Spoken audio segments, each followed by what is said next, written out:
He returned from a luxury trip with his mistress and found his son had a new last name. Lucas Whitmore stepped into the silent house just after midnight, still smelling faintly of hotel soap and expensive cologne. The door closed, a-click, and for a moment he smiled, relieved. No questions. No confrontation. Exactly how he liked it. His phone buzzed. A message from Brielle. She had already landed in Miami and sent a photo of herself by the pool, silk robe slipping off one shoulder. Lucas typed a quick reply, telling her he missed her already, then loosened his tie and glanced around the living room. Something was wrong. The lights were off, but the house felt emptied out in a way that went beyond sleep. No cartoon voices from the TV, no small sneakers by the door, no lunchbox on the counter. Lucas frowned and checked the hallway. Oliver's bedroom door was open. The bed was made. Too neatly. "Emily?" he called, irritation creeping into his voice. No answer. He told himself not to overreact. Hannah had probably taken Oliver to her sister's place. She did that sometimes, when she was emotional. Lucas walked into his office, tossed his jacket on the chair, and opened his MacBook, intending to clear emails before bed. That was when he saw it. A notification from Oliver's private school sat unread at the top of his inbox. Subject line: Enrollment Confirmation, Oliver Hale. Lucas stared at the screen, certain it had to be a mistake. He opened the email, scanning it once, then again, slower this time. The words did not change. Student name: Oliver Hale. Emergency guardian: Hannah Hale. No mention of Whitmore anywhere. His chest tightened. Lucas refreshed the page. Then he logged into the school portal. Same result. New last name, new emergency contact. His name reduced to a blank space. He grabbed his phone and dialed Hannah. Straight to voicemail. He tried again. And again. Nothing. A pulse of anger surged through him, sharp and hot. She had crossed a line. A permanent one. You don't erase a father, Lucas thought. You don't rewrite a family without consequences. His phone buzzed again. Another message from Brielle. "Did you fix everything with your wife yet?" she asked. Lucas looked back at the screen, at the name that no longer belonged to him, and felt something unfamiliar settle in his gut. Fear. Because for the first time, he realized Hannah hadn't acted out of emotion at all. She had acted with purpose, and whatever she had planned, he was already too late to stop it. Lucas didn't sleep that night. He sat at the kitchen island as dawn crept through the floor-to-ceiling windows, his untouched espresso growing cold beside him. Every few minutes, he refreshed the school portal, convinced the system would correct itself. A glitch, a clerical error, something he could call IT about and make disappear with one sharp email. But the name stayed. Oliver Hale. Lucas whispered it under his breath, tasting the unfamiliar weight of it. Hale wasn't a typo. It was Hannah's maiden name. A name she had quietly buried when they married. A name Lucas had once dismissed as forgettable. Now it stared back at him in bold letters, stamped across official school records. His phone vibrated. A voicemail notification. Hannah. He stabbed the screen and put the phone to his ear, already preparing his speech. Controlled. Authoritative. The tone he used in boardrooms when someone made a costly mistake. But Hannah's voice wasn't shaky. It wasn't angry. It was calm, almost formal. "Lucas, I'm not taking your calls right now," she said evenly. "Everything regarding Oliver has been handled legally. You'll receive the documents soon. Please don't come looking for us." The message ended. Lucas slammed the phone onto the counter, the sound echoing through the empty house. Legally. The word hit harder than any insult. Hannah had never spoken like that before. She used to ask. To explain, to apologize even when she'd done nothing wrong. This wasn't the woman who cried quietly in the bathroom so Oliver wouldn't hear. Lucas grabbed his keys and drove straight to the school. The private academy sat behind tall iron gates, manicured lawns glowing in the early sun. He strode inside without slowing, ignoring the receptionist's startled greeting. "I'm here for my son," he snapped. "There's been a mistake." The receptionist hesitated, then glanced at her screen. Her expression shifted. Polite, guarded. "I'm sorry, Mr. Whitmore," she said carefully. "You're not listed as an authorized guardian." Lucas laughed once, sharp and disbelieving. "That's impossible." Before she could respond, a tall woman in a navy blazer stepped out of a nearby office. Margaret Hale. The headmistress. "Mr. Whitmore," Margaret said, her tone cool. "We were expecting this reaction." "Fix it," Lucas demanded. "Now." Margaret met his gaze without flinching. "There is nothing to fix. Your son's last name was changed in accordance with state law. All documentation has been verified." Lucas felt the ground tilt beneath him. "You let her do this without telling me?" Margaret folded her hands. "You were informed. Through proper legal channels. You simply weren't paying attention." As Lucas stood there, stunned and furious, he realized something chilling. Hannah hadn't just left. She had prepared. And whatever proof she held, it was strong enough to erase him from his own child's life. Lucas left the school with his jaw clenched so tightly it ached. The morning sun felt too bright, too cheerful, mocking the storm rising in his chest. As he slid into his car, memories he had long buried began forcing their way back, unwelcome and sharp. There was a time when Hannah Whitmore barely slept. Back when Oliver was born 6 weeks early, fragile and wheezing, she sat beside the crib night after night, counting every breath. Lucas remembered those nights only vaguely. He had been busy then, conference calls, investors in different time zones, deals that couldn't wait. He told himself providing money was the same as being present. Hannah never argued. She never raised her voice. She learned quickly that asking for help only annoyed him. When Oliver's doctor first mentioned asthma, Hannah spent hours researching treatments, insurance loopholes, specialists. Lucas waved it off. "Kids grow out of it," he'd said, barely looking up from his phone. The bills annoyed him more than the diagnosis. There were moments he chose not to remember. Hannah standing in the kitchen, holding a prescription bottle, asking quietly if they could adjust the budget. Lucas replying that a family trip had already been planned. Hannah nodding, swallowing her words. She adapted. She always did. She stopped asking him to attend appointments, stopped calling when Oliver had night attacks. She learned to drive to the hospital alone at 2 a.m, Oliver's small body trembling in the back seat, while Lucas slept through his silenced phone. In Lucas's version of the marriage, none of that mattered. He had given her a house, a lifestyle, security. That was the trade, wasn't it? But now, sitting in his car, he realized Hannah hadn't left suddenly. She had been slowly withdrawing for years, documenting everything while he was distracted by dinners, trips, and Brielle's easy laughter. His phone buzzed again. This time, it wasn't Brielle. A courier notification popped up. Legal documents scheduled for delivery. Estimated arrival, 11 a.m. Lucas's stomach dropped. He drove home faster than he should have, pulling into the driveway just as a man in a gray uniform stepped out of a van. Lucas barely waited before grabbing the envelope from his hands. Inside were copies of medical records, consent forms, and one document that made his breath hitch. A signed statement. His signature. Dated 2 years ago. He remembered it now. A rushed afternoon. Hannah asking him to sign something for the insurance. He hadn't read it. He never did. The form stated that Lucas Whitmore declined to be listed as primary medical decision-maker due to work-related unavailability. The words blurred as his hands began to shake. For the first time, Lucas understood the truth. Hannah hadn't stolen his son.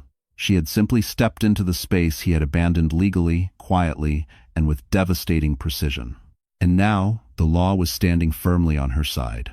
Lucas sat alone in the living room, the legal documents spread across the marble coffee table like pieces of a puzzle he hadn't known he was playing. The house felt unfamiliar now, stripped of the quiet routines that had once held it together. No soft footsteps. No distant cough from Oliver's room. Only silence and the dull realization that Hannah had planned this long before she walked out the door. He tried calling her again. Straight to voicemail. For the first time in years, Lucas poured himself a drink before noon. He told himself it was to steady his nerves, but the truth was uglier. He was scared. Not of losing money or reputation, but of losing control. Hannah had always been predictable. Reliable. She absorbed his neglect without protest, or so he thought. He remembered the early days of their marriage, when Hannah still worked as a compliance assistant. She came home exhausted, eyes red from staring at spreadsheets and regulations all day, yet she still cooked dinner and listened to him talk about his ambitions. When Oliver was born early, Hannah quit without hesitation. Lucas had praised her sacrifice publicly, using it as proof of their strong family values. Privately, He grew used to her being there, always available, always accommodating. He mistook endurance for weakness. Lucas stood and walked into the bedroom closet, searching for anything that might explain how she had pulled this off. In the back, behind his suits, he found a thin folder he had never noticed before. Inside were neatly labeled tabs: medical, education, correspondence, copies of emails he had ignored, notes from doctors he never met, even records of times he failed to show up. His name appeared again and again, not as a villain, but as an absence. That was what cut deepest. The doorbell rang sharply, snapping him out of his thoughts. Another courier, another envelope. This one bore a law firm's letterhead. Lucas tore it open. The letter was brief, professional, and devastating. Hannah had filed for sole legal custody, citing documented neglect and signed waivers. The temporary order was already in effect. Any attempt to remove Oliver from her care without court approval would be considered a violation. Lucas sank onto the edge of the bed, the paper trembling in his hand. He wanted to be angry, to shout, to blame Brielle, work, bad timing, anything but himself. His phone buzzed. A message from Brielle lit up the screen. "This is getting messy," she wrote. "Make sure it doesn't affect your investors." Lucas stared at her words, then at the documents in his hand, and finally at the empty space where his son should have been. In that moment, a terrifying truth settled in. Hannah hadn't just left to protect Oliver. She had left because she no longer trusted Lucas to be a father at all. And the worst part was, the evidence was proving her right. By afternoon, Lucas's phone wouldn't stop vibrating. Missed calls from his assistant. 2 messages from his business partner asking why a compliance alert had flagged his name. And then, finally, a number he didn't recognize. A hospital line. Lucas answered with irritation already sharpened in his voice. "This is Lucas Whitmore." "Mr. Whitmore," a calm male voice said, "this is Dr. Ethan Brooks from Riverside Children's Hospital. I'm calling regarding Oliver." The sound of his son's name sliced through Lucas's chest. "What happened?" he demanded. "Is he hurt?" There was a brief pause on the other end. "Oliver experienced a severe asthma episode this morning. He's stable now." His mother brought him in promptly. Lucas exhaled, his relief quickly morphing into anger. "Why wasn't I notified immediately?" Another pause. "Longer this time." "Because you're not listed as an emergency contact," Dr. Brooks replied evenly. "Nor are you authorized to make medical decisions for him." Lucas stood up so fast the chair scraped loudly against the floor. "That's ridiculous. I'm his father." "Yes," the doctor said, his tone firm but not unkind. "You are. But according to the records, you signed a waiver declining primary medical responsibility. Mrs. Hale acted exactly as instructed." Hale. Hearing the name spoken aloud made it real in a way the paperwork hadn't. Lucas ran a hand through his hair, pacing. "I want to speak to my son." "I'm afraid that won't be possible right now," Dr. Brooks replied. "Oliver is resting, and his mother has requested limited contact for the time being." "Requested?" Lucas snapped. "She can't just decide that." "Actually," the doctor said quietly, "she can. And she has. Thanks for watching." The call ended before Lucas could respond. He stood frozen in the middle of the room, phone clenched in his hand, replaying the doctor's words over and over. Oliver had been in the hospital. Again. And Lucas hadn't been there. Again. His phone buzzed almost immediately after. A text from Brielle. "Are you okay? You sound distracted." "Also, I heard a rumor. Are you having custody issues?" Lucas stared at the message, something inside him hardening. He didn't reply. Instead, he opened his laptop and began searching his own name, half expecting nothing. But the results came quickly. Whispers on legal forums, a quiet note in an investor group chat. Nothing public yet, but the cracks were there. This wasn't just about Hannah anymore. It was about how much damage had already been done while he wasn't looking. As Lucas sank back onto the couch, the image of Oliver gasping for breath replayed in his mind, unbearable and vivid. For the first time, fear overtook anger completely. Because he was starting to understand something far worse than betrayal. Hannah hadn't cut him out to punish him. She had cut him out because, when it mattered most, he simply hadn't been there. And now, the consequences were closing in faster than he could run from them. Lucas drove to the hospital without thinking, his mind racing faster than the traffic around him. He didn't know what he expected to do when he got there. Argue, demand answers, force his way into his son's room, but instinct pushed him forward. For years, instinct had served him well in business. Today, it betrayed him. At the front desk, the nurse checked his ID, then looked at her screen. Her expression softened with something that looked dangerously close to pity. "I'm sorry, sir," she said. "Mrs. Hale asked that no one disturb Oliver right now." Lucas bristled at the name. "I'm his father." "Yes," she replied gently, "but you're not authorized." Those words followed him like a shadow as he turned away, fists clenched. He paced the hallway, replaying the doctor's voice in his head. Waiver, declined responsibility, work-related unavailability. He remembered the day he signed it now with brutal clarity. It had been an ordinary afternoon. Hannah stood by the kitchen counter, Oliver napping upstairs, papers spread neatly in front of her. She'd said the insurance company needed updated forms. Lucas had been halfway through an email, distracted, annoyed. "Just sign at the bottom," she'd said quietly. He hadn't asked questions. He never did. His signature came easily then, careless and confident, the mark of a man who assumed there would always be time to fix things later. Now that same signature was the reason he was standing alone in a hospital hallway, barred from his own child. His phone rang again. This time, it was his father. "Lucas," Noah Whitmore Sr. said, his voice steady, authoritative in the way it always had been. "We need to talk." Lucas swallowed. "She's turning Oliver against me." There was a pause. "No," his father replied. "She's protecting him." That stung more than Lucas expected. "I reviewed the documents," Noah continued. "The waiver. The medical records. Hannah followed the law precisely. You gave up those rights yourself."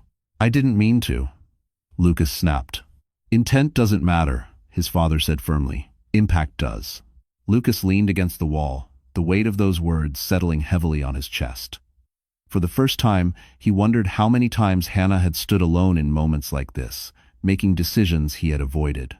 "Fix this," Lucas said, his voice lower now. "You're a retired judge. You know how." Noah exhaled slowly. "I can advise you. I can't erase your choices." "It is autumn." The call ended, leaving Lucas staring at the sterile white floor. Across the hallway, a door opened briefly. He caught a glimpse of Hannah through the glass, sitting beside Oliver's bed, her hand wrapped around his, her face calm but exhausted. She didn't look at Lucas. She didn't need to. Because in that moment, Lucas understood the truth he'd spent years running from. Hannah hadn't taken anything from him. He had signed it away himself. And the next battle wouldn't be about rights. It would be about whether he deserved to earn them back. Hannah didn't expect Lucas to show up at the hospital again. She noticed him through the glass before he noticed her, standing stiffly near the hallway, chairs, jacket wrinkled, eyes hollow. For a brief second, something old stirred in her chest. Not love, not anger, just recognition. This was the man she had once trusted to stand beside her, and who had failed her when it mattered most. Oliver slept peacefully, his small chest rising and falling in a steady rhythm. Hannah waited until the nurse confirmed his condition was stable before stepping out into the hallway. Lucas turned at the sound of her footsteps. "Hannah," he said quickly, as if afraid she might disappear again. "We need to talk." She studied him for a moment, calm and unreadable. "You have 5 minutes." That alone unsettled him. "You can't keep me away from my son," Lucas began, his voice tight. "This has gone too far." Hannah folded her arms. "No, Lucas, this is exactly as far as it needed to go." He opened his mouth to argue, but she spoke first, and her voice didn't shake. "You weren't there when Oliver stopped breathing the first time, or the second, or the third. You weren't there when the doctor asked me to choose treatments and I had to decide alone." She met his eyes. "You weren't there when he cried for you." Lucas flinched. "I was working." "I know," Hannah said simply. "You always were." Her tone wasn't bitter. That frightened him more than anger ever could. "I didn't do this to hurt you," she continued. "I did it because I had to choose between protecting your pride and protecting our child. And for once, I chose him." Lucas took a step closer. "You should have told me." "I did," she replied. "Every time I asked for help, every time I asked you to come home, you just didn't listen." A nurse passed by, glancing between them. Hannah lowered her voice. "This isn't about punishment. It's about safety, stability, consistency, things Oliver needs. And what about me? Lucas asked quietly. Hannah paused, then answered honestly. Right now, you're not what he needs. The words landed like a blow. You don't get to decide that forever, Lucas said, desperation creeping in. Hannah nodded. No, the court will. She turned to leave, then stopped. You'll get the hearing notice tomorrow. I suggest you prepare. End quote. As she walked back into Oliver's room, Lucas stood frozen, realizing something terrifying. This was the first time Hannah had ever stood her ground. And she wasn't backing down. Because the woman he underestimated had finally learned the power of saying no, and she intended to use it. Lucas didn't remember driving home. The city blurred past his windshield as his mind replayed Hannah's words again and again. Calm, precise, unyielding. That was what unsettled him most. She hadn't cried. She hadn't begged. She hadn't tried to negotiate. She had spoken like someone who had already made peace with the consequences. And Lucas hated that. He slammed the front door behind him and paced the living room, phone in hand, rage building with every unanswered call. He dialed his attorney. Voicemail. He dialed his assistant, his partner, anyone who might help him regain control. Everyone seemed suddenly unavailable. By the time Brielle called, his patience was gone. What is going on? She asked, her voice sharp. I'm hearing things, Lucas. Things that make you look unstable. That's what you're worried about? He snapped. My image? There was a brief silence. Of course, Brielle replied. That's what matters. Lucas laughed bitterly. My son was in the hospital. And he's fine, right? She said quickly. So let's focus on damage control. Something inside Lucas cracked. He ended the call without a word and threw his phone onto the couch. The screen lit up again moments later with an incoming message, an automated notice from the family court. Hearing scheduled.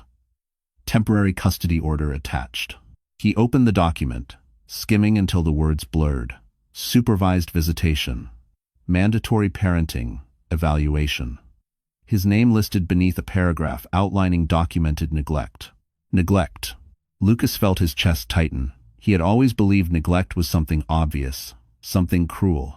Not missed calls, not absence, not paperwork signed in haste. His hands shook as he poured another drink, barely tasting it as it burned down his throat. He thought of Oliver's small hand in Hannah's, of the way she had stood in that hallway, unafraid of him for the first time. That fearlessness was dangerous. In a surge of anger, Lucas grabbed his keys again and drove not to the hospital, but to Hannah's sister's apartment. He pounded on the door until the neighbors stared. When Hannah finally appeared in the doorway, her expression hardened instantly. Leave, she said. You think you can erase me? Lucas shouted, his voice echoing down the hall. You think the court is on your side forever? Hannah didn't raise her voice. I think you should stop before you make this worse. Or what? He sneered. She looked at him steadily. Or, you prove everything I told the judge was true. The door closed quietly in his face. As Lucas stood there, breathing hard, he realized what he had just done. He hadn't scared Hannah. He had shown her exactly who he was under pressure. And somewhere, behind closed doors, that moment was already being added to the record that would decide his fate. The email arrived the next morning at exactly 8:12 a.m. Lucas saw the sender's name before he opened it, Family Court Services. His stomach tightened, as if his body understood the damage before his mind did. He clicked anyway, eyes scanning fast, impatient, until the words slowed him down. Supplemental evidence received and added to case file. Lucas reread the sentence 3 times. He scrolled. Attached were 3 items, 1 video file, 2 written statements. The video was time-stamped from the night before. His breath caught. It was him standing in the hallway outside Hannah's sister's apartment, face flushed, voice raised. The angle was slightly tilted, grainy, clearly recorded on a phone from inside an apartment across the hall. He heard his own voice echo down the corridor, sharp and unrestrained. You think you can erase me? He shouted on the screen. You think the court is on your side forever? Lucas slammed the laptop shut, heart pounding. Too late. He opened it again, forcing himself to watch the rest. Hannah's voice followed, quiet, steady, unmistakably calm. The contrast made him look unhinged. The door closing softly in his face felt louder now than it had in the moment. Below the video were two statements. The first was from the building's night security officer. Objective, professional. Describing Lucas's raised voice, the disturbance, the complaints from neighbors. The second made his hands tremble. Margaret Hale, headmistress. She described Lucas's earlier visit to the school. His demand, his refusal to accept boundaries, his tone, her concern for Oliver's emotional safety. Lucas leaned back in his chair, staring at the ceiling. This wasn't a misunderstanding anymore. It was a pattern. His phone buzzed. Brielle again. "I don't think this is going to work," her message read. "You're becoming a liability." Liability? That word, more than any other, finally broke through Lucas's denial. This was how the world saw him now. Not as a father fighting for his child, but as a man unraveling because he'd lost control. Another email notification popped up. This one from his attorney. "We need to talk." Immediately. Lucas didn't reply. He thought of Hannah's face in the hospital hallway. Not angry, not afraid, just resolved. She hadn't raised her voice once. She hadn't needed to. Because while Lucas had been shouting, Hannah had been documenting. While he reacted, she prepared. And now, every outburst, every misstep, every careless moment was being stacked neatly against him, brick by brick. For the first time, Lucas understood the depth of what he was facing. This wasn't a fight he could intimidate his way through. It was a record, and it was growing. And the more he struggled to reclaim control, the more evidence he was giving Hannah to ensure he never would. The courtroom smelled faintly of old wood and disinfectant, a place where emotions were reduced to facts and feelings translated into files. Lucas sat at the long table beside his attorney, suit pressed, posture rigid, trying to look like the man he had always presented to the world, controlled, confident, untouchable. Hannah sat across the room. She looked different here. Not dressed to impress, not trying to appear fragile, just composed. A simple blouse, hair pulled back, her hands rested calmly on the table, fingers laced, as if she had already accepted whatever came next. That terrified him more than any accusation. The judge entered. Formalities followed. Then the review began. Document after document was entered into record. Medical waivers, missed appointment logs, school correspondence, video evidence. Each item landed with a quiet finality Lucas hadn't anticipated. This wasn't a dramatic showdown. It was a methodical dismantling. When Hannah was asked to speak, she stood slowly. "I didn't plan to leave my marriage," she said, voice steady. "I planned to protect my child. They expect divider. In one of the selve, 2009. Lucas felt every word like a blow.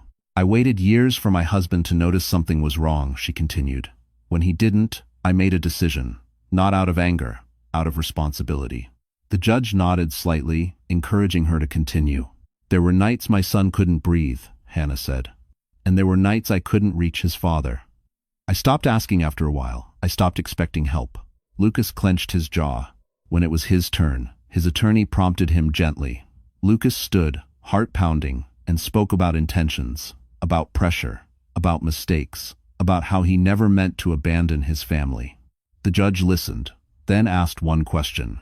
"Mr. Whitmore," she said, "when was the last time you attended your child's medical appointment?" Lucas opened his mouth. No answer came. Silence filled the room, heavy and unmistakable. The judge looked down at her notes. "Intent matters," she said evenly. "But patterns matter more." Lucas sat back down, the realization settling in with crushing weight. This wasn't about one affair, or one argument, or one bad night. It was about years of absence that Hannah had quietly endured. As the judge announced the court's preliminary findings, upholding temporary custody, maintaining the name change, enforcing supervised visitation, Lucas felt something slip beyond his grasp. Across the room, Hannah closed her eyes briefly. Not in triumph, in relief. She hadn't won a battle. She had reclaimed her life. And as Lucas watched her walk out of the courtroom without looking back, one truth echoed louder than anything else. He hadn't lost his family in a moment. He had lost it slowly while Hannah learned how to survive without him. And now, she was finally free. The fallout didn't come loudly. It arrived in quiet emails, subtle pauses, and conversations that ended too quickly.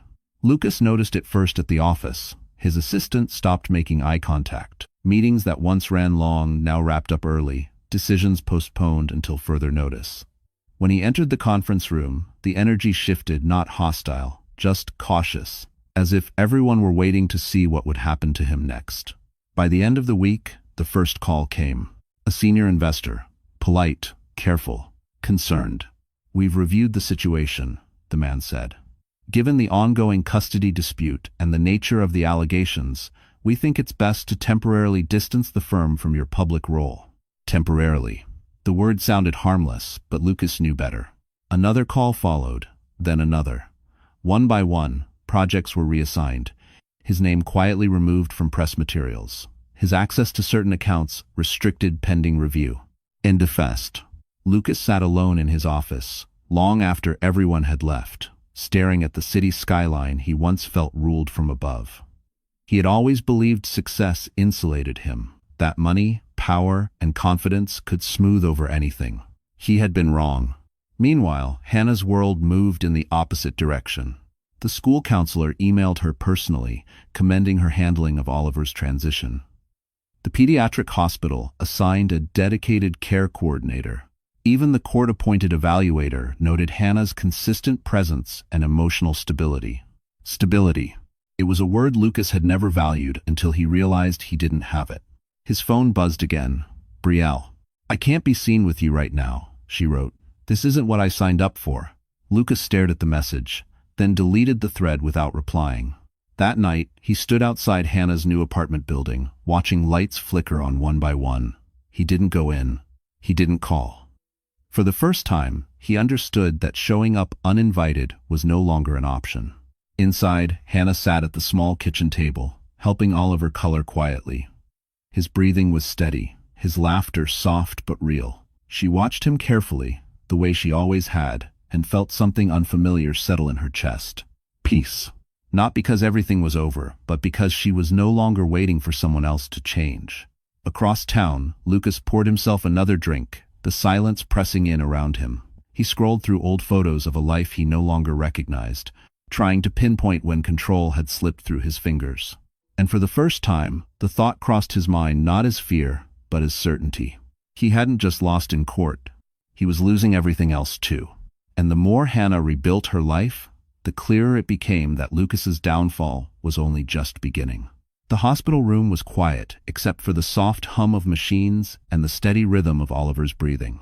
Hannah sat beside his bed, one hand resting gently on his arm, afraid to move too much, as if even a small shift might disturb the fragile peace she had fought so hard to protect. Oliver's eyes fluttered open slowly. "Mom?" he whispered. "I'm here," Hannah said at once, leaning closer. "I'm right here. In essence of." He studied her face for a moment, the way children do when they sense something has changed but don't yet have the words for it. His small fingers tightened around hers. "Did I do something bad?" he asked quietly. Hannah felt her chest tighten. "No, sweetheart. Why would you think that?" Oliver hesitated. "Dad doesn't come anymore, and my name is different now." He frowned, clearly struggling to connect the pieces. "Is it because of me?" The question landed like a knife. Hannah swallowed hard, forcing her voice to stay steady. "No, never because of you. None of this is your fault." "But Dad was mad," Oliver continued. "He was loud. And then he didn't come back." Hannah closed her eyes for a brief second, steadying herself. She had prepared for legal battles, for judgment, for loneliness, but nothing had prepared her for this moment. She brushed a curl off Oliver's forehead. "Sometimes grown-ups make mistakes," she said gently, "and sometimes they don't know how to fix them right away." Oliver nodded slowly, then asked the question she had been dreading. "Does Dad still love me?" Hannah's throat burned. She leaned down and pressed her forehead to his. "I believe he does," she said honestly. "But loving someone also means showing up. And that's something he has to learn on his own." Oliver was quiet for a long moment. Then he whispered, "I like when it's just us. It's calm." End quote. Tears blurred Hannah's vision, but she smiled anyway. "I like that too." Later that night, after Oliver fell asleep again, Hannah stepped into the hallway and let the tears come. Not loud, not dramatic, just the release of months, years of fear, exhaustion, and doubt. A nurse passed by and offered a sympathetic smile. "He's doing well," she said softly. "You're a good mother." Hannah nodded, wiping her eyes. For the first time, she believed it wasn't something she had to prove anymore. Because no matter what the court decided next, no matter how Lucas fought or blamed or denied, one truth was undeniable. Her son felt safe with her. And that safety mattered more than any last name, any argument, any apology that came too late. And somewhere deep down, Hannah knew the hardest part of the story wasn't over, but neither was her strength. The final hearing arrived sooner than Hannah expected. The courtroom was fuller this time. A court reporter, the evaluator, a representative from Oliver's school. Even Lucas's father sat quietly in the back row, his posture rigid, his presence impossible to ignore. Hannah noticed Lucas glance at him once, then look away. Lucas looked different today. Not angry, not confident, just tired. His suit fit perfectly, but something about him felt smaller, as if the room itself no longer bent around his presence. Hannah felt no satisfaction in that realization, only a dull sadness for the man he could have been. The judge began by reviewing the updated evaluations. The court-appointed psychologist notes significant improvement in the child's anxiety symptoms, she read. This improvement correlates strongly with a stable routine under the primary care of the mother. Lucas's attorney shifted uncomfortably. Next came testimony from the pediatric specialist. Clear, measured, clinical. He confirmed that Oliver's hospitalizations had decreased since Hannah assumed full medical authority. Then the evaluator spoke. "In my professional opinion," she said, "Mrs. Hale provides a consistently nurturing and predictable environment. Mr. Whitmore demonstrates intent, but lacks demonstrated follow-through." Intent. The word hung in the air like a quiet indictment. When Hannah was called, she stood calmly, hands folded. "I don't want to erase Oliver's father," she said. "I want to raise my son in a home where he feels safe and heard. If his father chooses to show up in a healthy way, I will not stand in the way." Lucas closed his eyes briefly.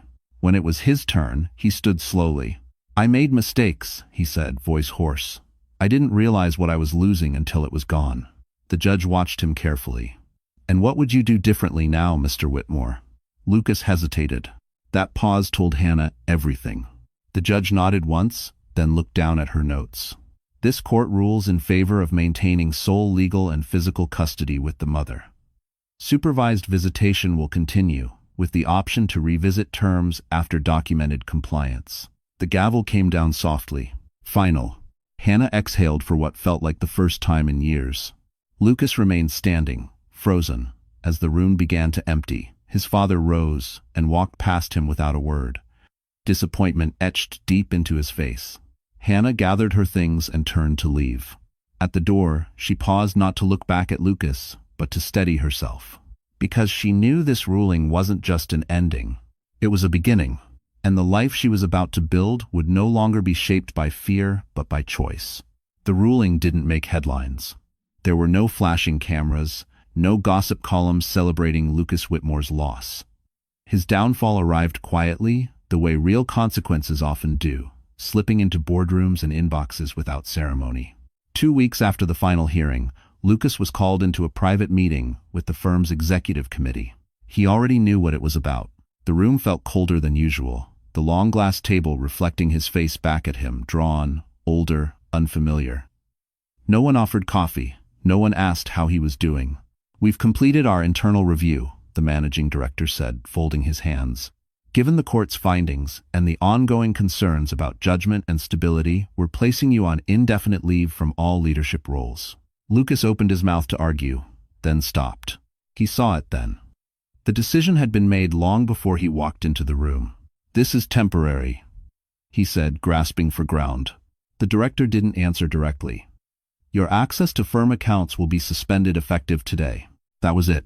Lucas cleared out his office in silence.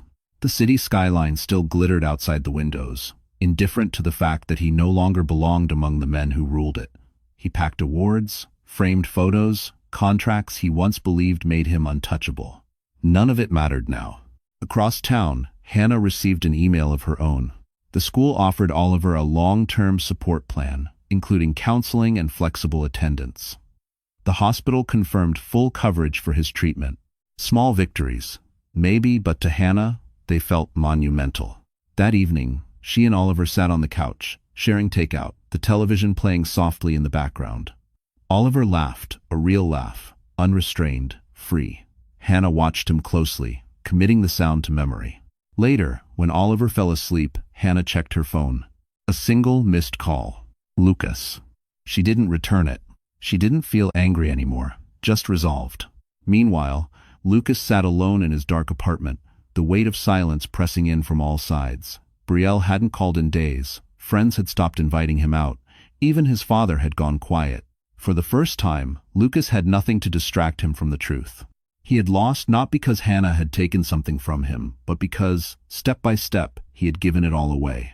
And as he stared at his reflection in the darkened window, a chilling realization set in.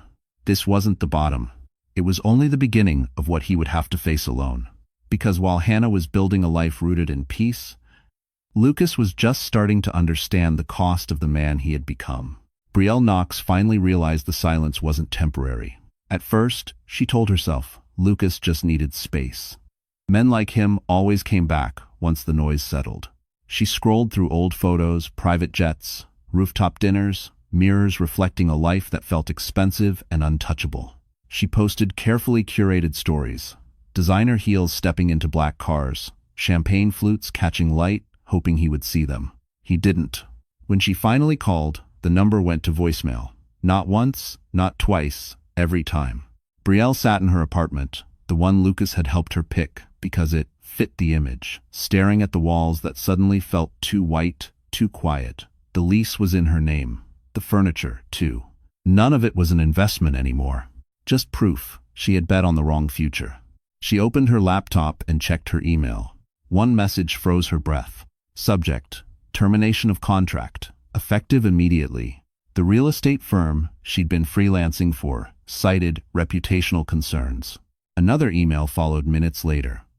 Then another. One by one, the doors she thought were solid closed without explanation. Brielle understood then. Lucas wasn't protecting her. He couldn't even protect himself. Across town, Hannah sat at the small desk in her apartment, reviewing a modest contract of her own. The school district had offered her a paid compliance consulting role, part-time, flexible, close to Oliver's schedule. It wasn't glamorous. It wasn't power. It was dignity. She signed without hesitation. That night, Hannah cooked dinner while Oliver colored at the table. He told her about a new friend at school, about how his chest didn't hurt as much during recess anymore.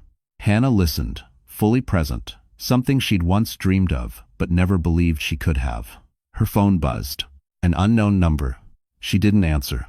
Meanwhile, Lucas sat alone in his dark apartment, staring at a message from Brielle he hadn't opened yet. He already knew what it would say. Anger, blame, desperation. He deleted it without reading. Because for the first time, Lucas understood the symmetry of it all. Brielle had chosen him for what he represented. Hannah had chosen Oliver for who he was. One woman built her future on proximity to power. The other built hers on responsibility. And as the night settled quietly over the city, two truths became impossible to ignore. Brielle had lost everything, chasing an image that vanished the moment it stopped paying. Hannah had gained something far rarer: peace, purpose, and a life no one could take from her. And while one woman was left standing in the ruins of a choice she couldn't undo, the other was stepping forward, finally free to receive everything she had earned. The supervised visit was scheduled for a Saturday morning. Lucas arrived early, dressed carefully, as if presentation alone could change the outcome. The family services room was neutral by design: soft lighting, simple furniture, shelves of toys meant to feel safe but impersonal. Nothing here belonged to him. Not the space, not the rules, not the moment. A court-appointed supervisor greeted him with practiced politeness and reviewed the conditions again. No raised voices. No questioning the child about court matters. No discussion of the past. Lucas nodded through it all, jaw tight, every instruction a reminder of how far he had fallen. When Oliver walked in with Hannah, Lucas's breath caught. His son looked healthier. Thinner, maybe, but calmer. His shoulders weren't hunched the way Lucas remembered. He clutched a small toy car and glanced at his father with cautious curiosity. Not fear, but not comfort either. "Hi, buddy," Lucas said softly. Oliver hesitated, then nodded. Hi, Dad. I lunch informants. They sat across from each other, the supervisor nearby, clipboard in hand. Lucas searched desperately for something to say, something that wouldn't sound wrong. He asked about school, about the toy, about lunch, ordinary questions, stripped of authority, stripped of confidence. Oliver answered politely, carefully. At one point, Lucas reached out without thinking, hand hovering just above Oliver's shoulder. The supervisor cleared her throat. Lucas pulled back immediately, the rejection burning hotter than he expected. Across the room, Hannah watched silently. She hadn't come to interfere. She hadn't come to gloat. She came because the court required her presence and because she needed to see for herself whether Lucas could respect boundaries. He tried. That was the hardest part to watch. Lucas didn't explode. He didn't blame. He didn't demand. He smiled too often, spoke too carefully, as if afraid any misstep would be recorded. And it was. When the visit ended, Oliver stood up quickly and walked back to Hannah's side. He didn't look back. Lucas remained seated, staring at the empty chair. Outside, Hannah knelt to zip Oliver's jacket. "Did you feel okay?" she asked gently. Oliver nodded. "Yeah. That's all that matters," she said, kissing his forehead. Lucas watched them from a distance, understanding something with painful clarity. Love alone wasn't enough. Showing up late, apologizing carefully, behaving when supervised, none of it erased years of absence. Trust wasn't restored on command. It was rebuilt slowly, if at all. As Lucas walked back to his car alone, the city felt louder than usual, sharper, unforgiving. For the first time, he wasn't thinking about how to win. He was thinking about how much he had already lost and whether he would ever be more than a visitor in his own child's life. Because the rules he once ignored were now the only reason he was allowed to stay at all. Hannah's new routine didn't look impressive from the outside. She woke up early, packed Oliver's inhaler and lunch, walked him to school, then caught the bus across town to a modest office building tucked between a pharmacy and a dental clinic. No skyline views. No executive parking. Just steady work and predictable hours. And for the first time in her adult life, that felt like wealth. Her consulting role with the school district grew slowly. She reviewed compliance files, helped restructure safety protocols, and trained administrators on crisis documentation. It wasn't glamorous, but it mattered. People listened when she spoke. They trusted her judgment. That trust healed something deep inside her. One afternoon, as Hannah packed up her laptop, the director stopped by her desk. "We're expanding the program," she said. "If you're interested, we'd like to offer you a permanent position. Benefits included." Hannah blinked, surprised. "I'd need flexible hours." The director smiled. "We assumed that." Hannah accepted on the spot. That evening, she picked Oliver up from school, where he ran toward her instead of walking. He talked non-stop about a science project, his breath steady, his steps light. Hannah listened, really listened, the way she once wished someone had listened to her. At home, they cooked dinner together. Oliver stirred while Hannah chopped vegetables, the kitchen filled with warmth and ordinary sounds. Later, they curled up on the couch, reading quietly. For the first time in years, Hannah didn't feel like she was waiting for something to go wrong. Her phone buzzed. Ethan Brooks. They hadn't spoken outside of appointments before. But during Oliver's last checkup, Ethan had lingered, asking Hannah how she was holding up, not just as a patient's mother, but as a person. Tonight, his message was simple. "I heard Oliver's doing better. Would you like to grab coffee sometime?" Hannah stared at the screen for a moment, heart steady, not racing. "Yes," she typed back. "I would." End Cass. Across town, Lucas sat alone in his apartment, scrolling through emails he no longer understood. The world kept moving without him. Meetings happened without his input. Decisions were made elsewhere. But Hannah didn't think about Lucas anymore. She thought about tomorrow. About stability. About the quiet joy of knowing her life no longer revolved around someone else's absence. As she tucked Oliver into bed, he wrapped his arms around her and whispered, "I like our life. It's as dumb a cover." Hannah kissed his forehead, eyes shining. "So do I," she said. Because without applause or revenge, she had rebuilt something stronger, and for the first time, it was truly hers. The morning of Oliver's school assembly arrived crisp and bright, the kind of day that felt like a beginning. Parents gathered near the iron gates, coffee cups in hand, cameras ready. Hannah stood among them, one arm around Oliver's shoulders as he adjusted his backpack, excitement written plainly across his face. He was scheduled to read a short passage on stage, nothing dramatic, just a few lines, but to Hannah, it felt monumental. "You ready?" she asked softly. Oliver nodded. "I practiced." "I know," she smiled. "You'll do great." Across the street, Lucas watched from his car. He hadn't planned to come. He told himself it would only make things harder. But his body had moved before his mind caught up, parking just far enough away to avoid being noticed. He stayed seated, hands gripping the steering wheel, eyes fixed on the school entrance. He wasn't allowed inside. Not today. Not without permission. Not without someone watching.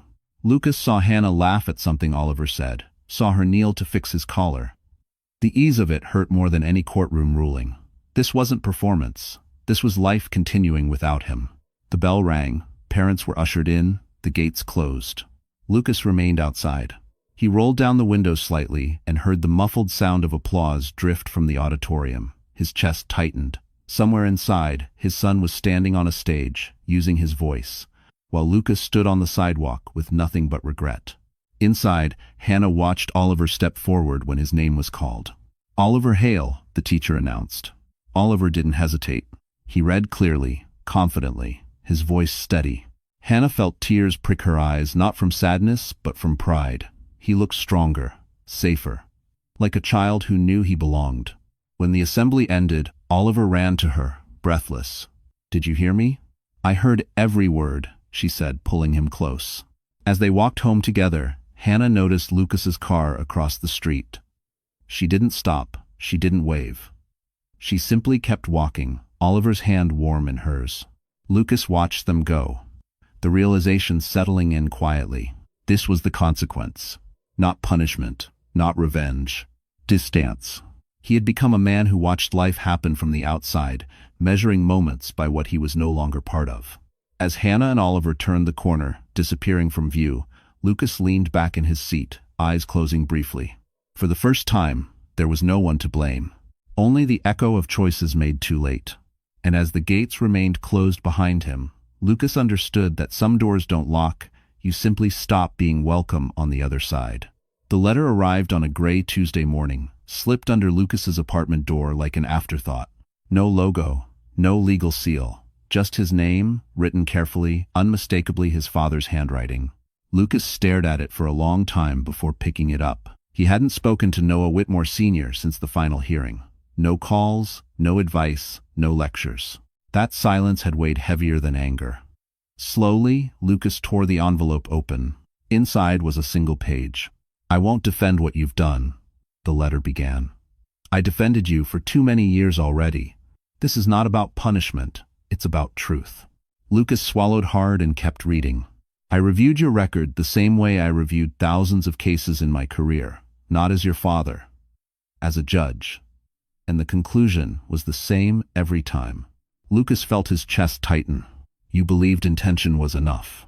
You believed showing up when convenient could balance years of absence. That is not how trust works. Not in court, not in families." The words were calm, precise, devastating. "At some point," the letter continued, "a man has to face the life he built, not the one he imagined.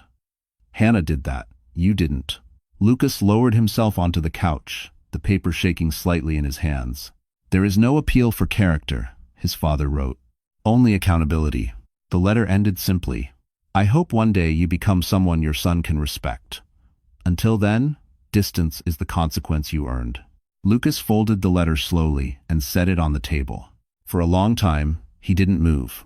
That evening, Hannah sat at her kitchen table, reviewing notes for work while Oliver did homework nearby. The window was open. Fresh air drifted in. Ordinary life, steady and unremarkable, exactly how she wanted it. Her phone buzzed.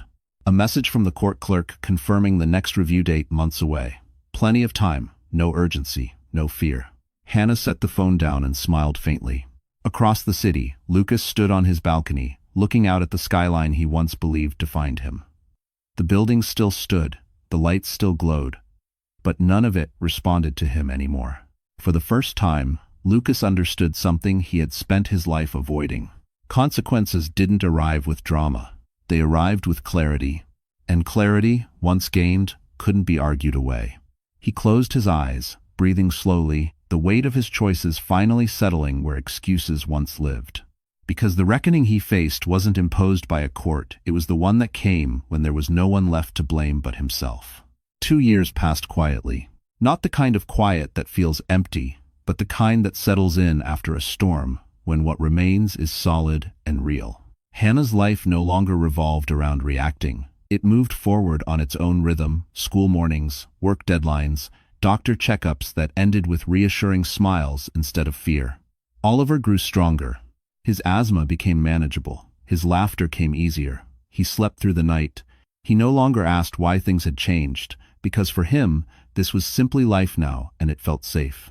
On a warm spring afternoon, Hannah stood in a small garden behind a restored townhouse just outside the city. White chairs were arranged neatly. Nothing extravagant, no audience, just people who mattered. Ethan stood beside her, calm and steady, the same way he had always been when things were hard. He hadn't rushed her, hadn't tried to replace anything. He had simply shown up, again and again, until trust formed naturally. When Oliver walked down the aisle carrying the rings, his smile was radiant. "Ready?" Hannah whispered to him. He nodded proudly. "I am." The ceremony was brief, honest. When Hannah said her vows, her voice didn't shake.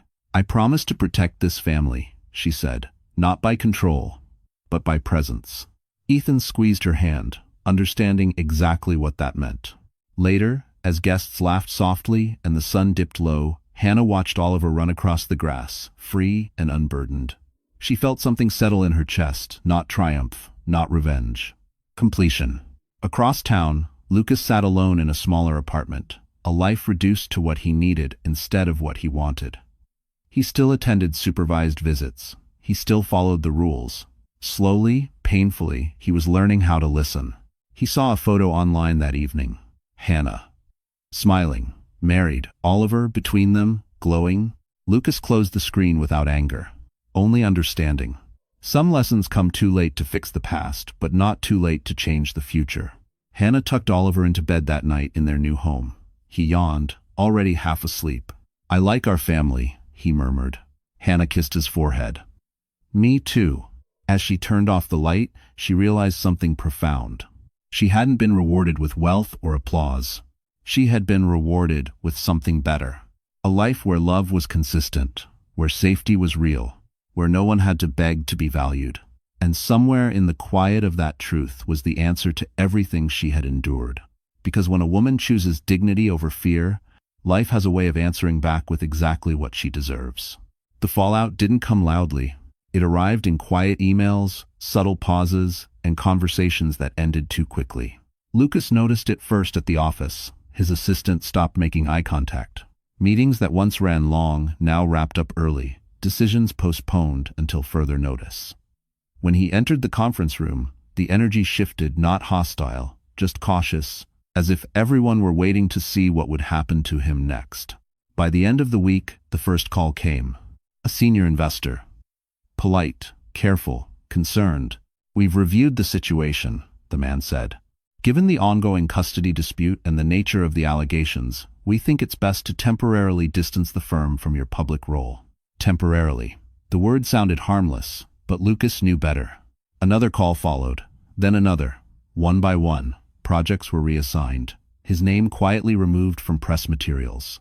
His access to certain accounts restricted pending review. Debt. Lucas sat alone in his office long after everyone had left. Staring at the city skyline he once felt ruled from above. He had always believed success insulated him, that money, power, and confidence could smooth over anything. He had been wrong. Meanwhile, Hannah's world moved in the opposite direction. The school counselor emailed her personally, commending her handling of Oliver's transition. The pediatric hospital assigned a dedicated care coordinator. Even the court-appointed evaluator noted Hannah's consistent presence and emotional stability. Stability. It was a word Lucas had never valued until he realized he didn't have it. His phone buzzed again. "Brielle? I can't be seen with you right now," she wrote. "This isn't what I signed up for." Lucas stared at the message, then deleted the thread without replying. That night, he stood outside Hannah's new apartment building, watching lights flicker on one by one. He didn't go in. He didn't call. For the first time, he understood that showing up uninvited was no longer an option. Inside, Hannah sat at the small kitchen table, helping Oliver color quietly. His breathing was steady, his laughter soft but real. She watched him carefully, the way she always had, and felt something unfamiliar settle in her chest. Peace. Not because everything was over, but because she was no longer waiting for someone else to change. Across town, Lucas poured himself another drink, the silence pressing in around him.